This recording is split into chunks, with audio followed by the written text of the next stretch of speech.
Dans cet exercice, on va voir comment utiliser les fonctions affines pour modéliser des problèmes concrets. Donc ici, on est dans une station de ski où on nous propose trois tarifs différents, soit un forfait à la journée qui nous coûte 20 euros, soit une adhésion au club qui nous coûte 50 euros et qui nous accorde une remise de 30% sur tous les forfaits journée, et un troisième tarif qui est un forfait saison avec accès illimité aux pistes pour un prix de 205 euros. Dans la première question, on nous demande de modéliser par des fonctions ces trois tarifs. Donc T1 représente le tarif 1 avec X qui correspond au nombre de jours où on va aller skier. Donc si chaque journée nous coûte 20 euros, on va payer du coup 20 fois X, autrement dit 20X. C'est une fonction affine et même une fonction linéaire. Pour le deuxième tarif,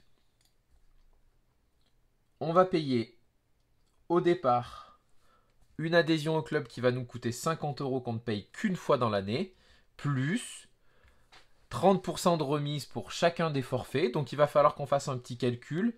30% de 20 euros, ça nous fait une remise de 6 euros. Donc chaque forfait nous coûtera 20 euros moins 6 euros, autrement dit 14 euros. Donc chaque journée X, on payera 14 euros. Donc on payera 14 fois X en plus des 50 euros. Donc on a ici une fonction affine. Et pour terminer, on a le troisième tarif qui ne dépend pas de X, peu importe le nombre de jours où on va les skier. Dans tous les cas, on payera 205 euros. Donc là aussi, on a une fonction affine qui est en réalité même une fonction constante. Quelle que soit la valeur de X, l'image sera toujours 205. Une fois qu'on a modélisé par ces trois fonctions, on nous demande à la question 2 de représenter ces fonctions par des graphiques dans le repère que j'ai préparé ici, où on a choisi 1 cm pour une journée en abscisse et 1 cm pour 10 euros en ordonnée. Donc, comme on a trois fonctions affines, on va avoir trois droites à tracer. Donc le tarif T1, c'est 20x, c'est une fonction linéaire, donc on sait qu'on va partir de 0. Et on sait aussi que pour un jour, on payera 20 euros. Donc ça nous donne un deuxième point, c'est suffisant. On peut en placer d'autres si nécessaire. Pour 2 jours, on sait qu'on payera 40 euros. Pour 3 jours, on sait qu'on payera 60 euros. Donc ça nous donne quelques points et ça nous permet donc de tracer ici la droite qui va représenter la fonction T1 qui correspond au tarif numéro 1. Donc on la trace, on la prolonge aussi loin que nécessaire pour pouvoir l'utiliser ensuite dans les questions suivantes. On a ensuite pour le tarif de un prix de départ qui est 50 euros. Donc du coup ici c'est l'ordonnée à l'origine. On sait qu'on payera 50 euros avant même d'avoir fait une sortie. Et ensuite on va payer 14 euros supplémentaires pour chaque sortie. Donc on sait que pour un jour on payera 64 euros, etc. Donc par exemple on peut se placer à 5 jours.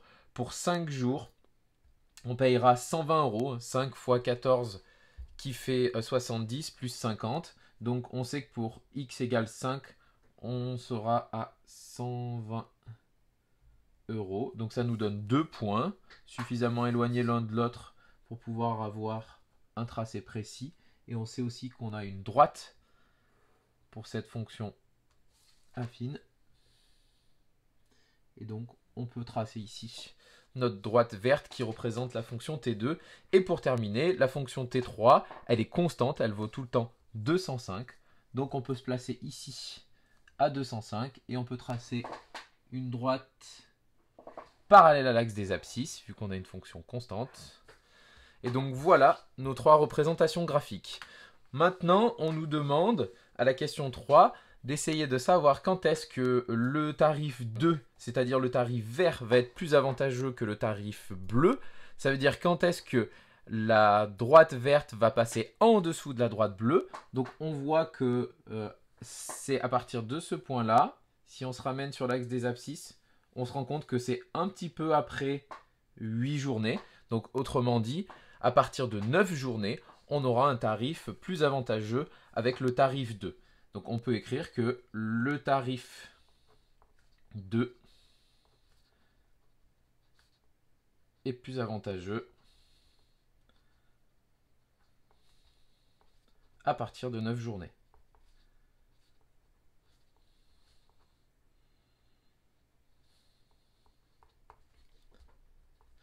Et pour finir, on nous demande quand est-ce que le tarif 3, donc le tarif rouge, devient plus intéressant que le tarif 2, c'est-à-dire le tarif vert. Et donc là, on se rend compte que on a un prix qui est équivalent pour les deux tarifs pour 11 journées de ski.